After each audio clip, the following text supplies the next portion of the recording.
Hey guys, once again, welcome back to my YouTube channel, Homeo Medico Academy. Once again, I'm back with taking another important topic of psychology, organon of medicine for the BHMS examinations.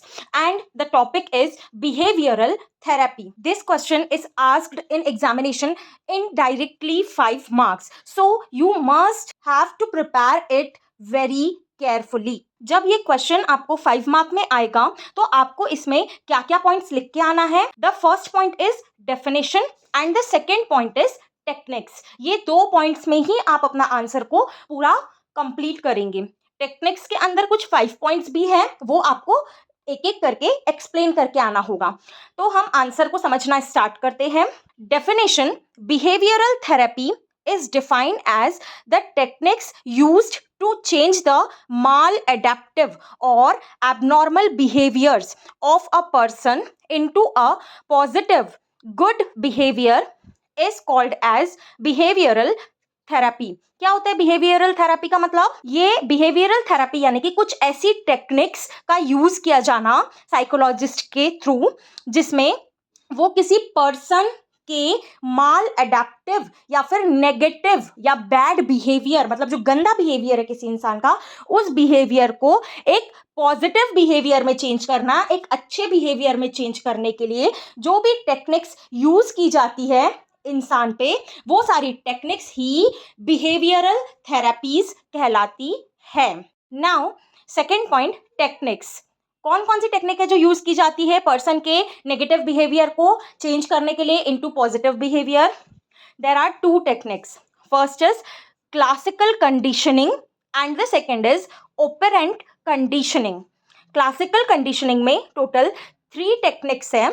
That are systemic desensitization, second flooding and third is aversion therapy. Systemic desensitization क्या होता है? Classical conditioning का first point word से समझेंगे हम. Systemic means, system मतलब CNS, central nervous system, जिसके अंदर आते हैं हमारा ब्रेन, हमारा स्पाइनल कॉर्ड, इसकी बात की है. सिस्टमिक मतलब सिस्टम से मतलब है हमारे बॉडी के सेंट्रल नर्वस सिस्टम से. सेकेंड, डिसेंसिटाइजेशन मींस डी मतलब डिस्ट्रॉय करना, खत्म करना. सेंसिटाइजेशन मतलब जो सेंसिटिवनेस है किसी पर्सन की, मतलब कोई पर्सन की हैबिट किसी पर्टिकुलर चीज से वो पर्सन सेंसिटिव है, तो उस सेंसिटिवनेस को खत्म करना, डिस्ट्रॉय करना ही कहलाता है systemic desensitization.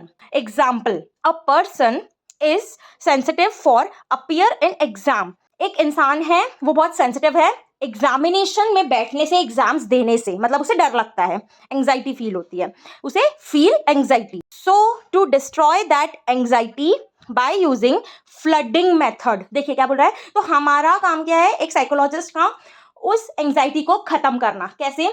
Bye using flooding method. अब ये फ्लडिंग क्या होता है? फ्लडिंग मेथड मतलब ये क्लासिकल कंडीशनिंग का सेकेंड टेक्निक है. उस टेक्निक को यूज करके हम पर्सन में सिस्टमिक डिसेंसिटाइजेशन करेंगे. तो फ्लडिंग मेथड क्या होती है वो भी देखते हैं. Second point, if a person is sensitive to appear in exam, so he must compulsorily to appear in exam frequently. This repeated action of his sensitiveness will end his anxiety is called as flooding method. देखो flooding मतलब क्या होता है? Flood मतलब बहुत सारा, हम कहते हैं ना बहुत सारा पानी आ गया, फ्लड आ गया. तो मतलब इंसान को जिससे बहुत सारा डर है उसी हैबिट को बार बार रिपीट करवा के, बहुत सारी बार रिपीट करवा के उसकी उस हैबिट को खत्म करना, उस सेंसिटिविटी को डिस्ट्रॉय करना ही कहलाता है फ्लडिंग मेथड. एग्जाम्पल इसमें बोलता है फ्लडिंग टेक्निक में, अगर एक इंसान है, if a person is sensitive to appear in exam, कोई इंसान है उसे एग्जाम में बैठने से अगर डर लगता है तो हमें उसे कंपलसरी करना चाहिए कि वो बार बार एग्जाम दे, फ्रिक्वेंटली एग्जाम अपीयर करे. तो ये जो दिस रिपीटेशन एक्शन है, जो ये रिपीटेड एक्शन होगा उस पर एग्जाम दिलवाने का, वो रिपीटेड एक्शन क्या काम करेगा? एक फ्लड का काम करेगा, मतलब बहुत सारी बार हो गया. तो क्या होगा? वो रिपीटेड एक्शन के कारण उसका जो सेंसिटिवनेस है वो डिस्ट्रॉय हो जाएगा एग्जाम में अपीयर होने से, और उसे हैबिट हो जाएगी और उसके अंदर का डर निकल जाएगा. ओके, तो आप फ्लडिंग मेथड समझ गए होंगे. Third point, aversion therapy. ठीक है, क्या है? To make a person to be averse from a particular thing. अगर आपको किसी इंसान को किसी पर्टिकुलर चीज से एवर्जन करवाना है, मतलब एवर्जन का मतलब नफरत करवाना है, तो आपको क्या करना पड़ेगा, उसको उस चीज को लेके इतना काउंसलिंग देना पड़ेगा कि वो उस चीज से नफरत करने लग जाए। अब एग्जाम्पल देखते हैं। Alcohol aversion for a daily drinker, such therapy is called aversion therapy. क्या बोला, कोई पर्सन है वो डेली ड्रिंक करता है, तो हमारा काम है उसको उस ड्रिंकिंग से के लिए इतना काउंसलिंग दे या कोई भी ऐसी टेक्निक यूज करे कि वो पर्सन उस अल्कोहल से नफरत करने लग जाए। तो ये क्या होता है, एवर्जन थेरेपी होती है, जो क्लासिकल कंडीशनिंग का 3rd नंबर की थेरेपी है। तो यहां तक हमने क्लासिकल कंडीशनिंग की 3 थेरेपीज देख लिए हैं, systemic desensitization, flooding and aversion therapy. अब हम आते हैं टेक्निक्स का second point, that is operant conditioning. ठीक है, तो इसके अंदर हम 2 पॉइंट्स पढ़ेंगे, for increasing behavior and for decreasing behavior. तो क्या होता है operant conditioning for increasing behavior? देखिए, यूज्ड मेथड आर, मतलब इंक्रीज करना, मतलब किसी टाइप के एक पर्टिकुलर बिहेवियर को बढ़ावा देना, बढ़वाना। क्यों? क्योंकि वो बिहेवियर अच्छा है उसका, इसलिए उसे और बढ़ाना। ठीक है, गुड बिहेवियर को। तो ये क्यों यूज होता है? यूज मेथड आर पॉजिटिव री-इन्फोर्समेंट, मतलब अगर उस किसी पर्सन के किसी अच्छे बिहेवियर को बढ़ावा देना है तो हमें क्या करना पड़ेगा, री-इन्फोर्समेंट, मतलब बार बार उसे फोर्स करना पड़ेगा कि ये पॉजिटिव चीज है, या तो आप उसकी तारीफ करिए, उस चीज को बढ़ावा देने के लिए कुछ भी करिए, बट पॉजिटिवली करिए। सेकेंड, नेगेटिव इन्फोर्समेंट, री इन्फोर्समेंट, मतलब अगर उस चीज को बढ़ाना है और अगर आपको कोई नेगेटिव बात भी बोलना पड़ रहा है, कोई ताने भी देना पड़ रहा है, तो भी आप दीजिए, बट उस बिहेवियर को उसके बढ़वाइए।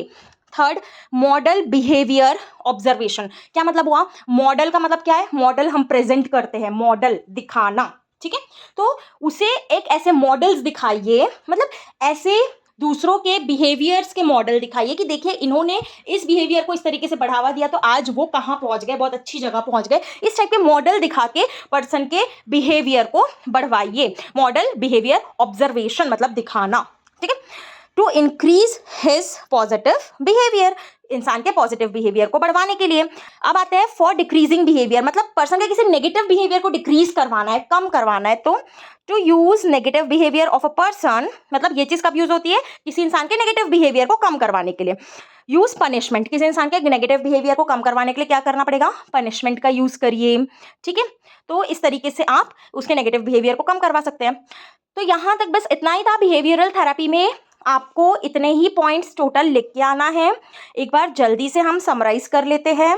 जब बिहेवियरल थेरेपी आपको 5 मार्क में क्वेश्चन आएगा तो आपको टोटल इसमें 2 पॉइंट्स याद रखना है कि आपको इसकी डेफिनेशन लिख के आना है और सेकंड आपको इसकी टेक्निक्स लिख के आना है, और इसके टेक्निक्स के अंदर भी आपको 2 टेक्निक्स को मेंशन करना है और वो 2 टेक्निक्स के अंदर भी आपको 5 पॉइंट्स को मेंशन करना है। तो सबसे पहले देखते हैं डेफिनेशन आप लिख के आएंगे जिसमें आप बताएंगे कि behavioral therapy is defined as the technique used to change the maladaptive और abnormal behavior of a person into a positive good behavior is called as behavioral therapy। ठीक है, आप लिख के आएंगे behavioral therapy की डेफिनेशन में कि behavioral therapy एक कुछ ऐसी टेक्निक्स है जिसमें आप किसी पर्सन के माल एडाप्टिव और नेगेटिव बिहेवियर को चेंज करते हैं पॉजिटिव बिहेवियर में। ठीक है, यही है बिहेवियरल थेरेपी। सेकंड, टेक्निक्स लिखेंगे, मतलब कौन कौन सी थेरेपी हम यूज करते हैं। टोटल आप 2 टाइप की थेरेपी होती है, एक है क्लासिकल थेरेपी, सेकंड है ओपरेंट थेरेपी। ठीक है, क्लासिकल थेरेपी यानी कि उसके अंदर आपको टोटल 3 पॉइंट्स लिखना है, जिसमें आती है सिस्टमिक डिसेंसिटाइजेशन, जिसमें आप नाम से समझ गए होंगे, सिस्टमिक का मतलब सीएनएस, ब्रेन, स्पाइनल कॉर्ड। ठीक है, और डिसेंसिटाइजेशन मतलब उसका ब्रेन जिस चीज से सेंसिटिव है उस चीज को डिस्ट्रॉय करना, वही होता है। एग्जाम्पल आप इसमें लिख के आएंगे कि एक पर्सन है, एग्जाम में बैठने से डर लगता है, तो आप उसे बार बार एग्जाम दिलवाएंगे।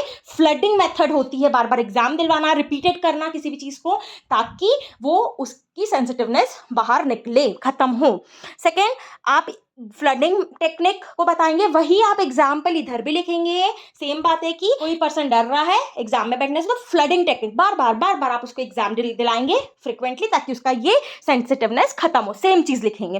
थर्ड, एवर्जन थेरेपी, इसमें आप एग्जाम्पल लिख के आएंगे। कोई पर्सन है, अगर उसे अल्कोहल की हैबिट है, डेली ड्रिंकर है वो, तो आप उसे इस तरीके से काउंसलिंग करेंगे कि उसकी अल्कोहल से उसे नफरत हो जाए, एवर्जन थेरेपी। ठीक है, देन आप ओपेरेंट कंडीशनिंग को आप लिख के आएंगे, जिसमें आप बताएंगे सेकंड पॉइंट, ओपेरेंट कंडीशनिंग के अंदर ए और बी 2 पॉइंट डाल के लिखेंगे कि किसी के पॉजिटिव बिहेवियर को बढ़ावा देना, to increase behavior, and second point किसी के नेगेटिव बिहेवियर को कम करना, टू डिक्रीजिंग बिहेवियर। ठीक है, तो पॉजिटिव बिहेवियर को अगर बढ़ावा देना है तो आप क्या करेंगे, उस पर्सन को या तो आप पॉजिटिवली री करेंगे, मतलब पॉजिटिवली जबरदस्ती करेंगे, या तो नेगेटिवली जबरदस्ती करेंगे, री करेंगे, बट आप उसके इस बिहेवियर को बढ़ावा देंगे। थर्ड, मॉडल बिहेवियर ऑब्जर्वेशन, मतलब किसी का मॉडल दिखाना कि देखो ये इंसान का अच्छा बिहेवियर है तो ये कितनी अच्छी पोस्ट पे पहुंच गया, इस तरीके से मॉडल बिहेवियर ऑब्जर्वेशन ये होता है, इस टाइप से उसके बिहेवियर को बढ़ावा देना। सेकेंड, इसी के अंदर for decreasing behaviour, negative behaviour को अगर आपको डिक्रीज करना है तो क्या करना पड़ेगा, पर्सन को पनिशमेंट देना पड़ेगा ताकि वो अपने नेगेटिव बिहेवियर को खत्म करे या डिक्रीज करे। तो बस इस तरीके से आप टोटल बिहेवियरल थेरेपी को डेफिनेशन और टेक्निक्स के अंदर कवर अप करके आएंगे और 5 मार्क्स इजीली गेन करके आएंगे। आई होप आपको मेरा ये लेक्चर यूजफुल लगा हो। अगर यूजफुल लगा है तो प्लीज अपने एग्जामिनेशन की तैयारी करिए इस लेक्चर की हेल्प से और अपने फ्रेंड्स को भी शेयर करिए, and please if you like it so it will be very helpful for me. Okay, मिलते हैं हमारे नेक्स्ट लेक्चर में, तब तक के लिए बाय बाय, टेक केयर।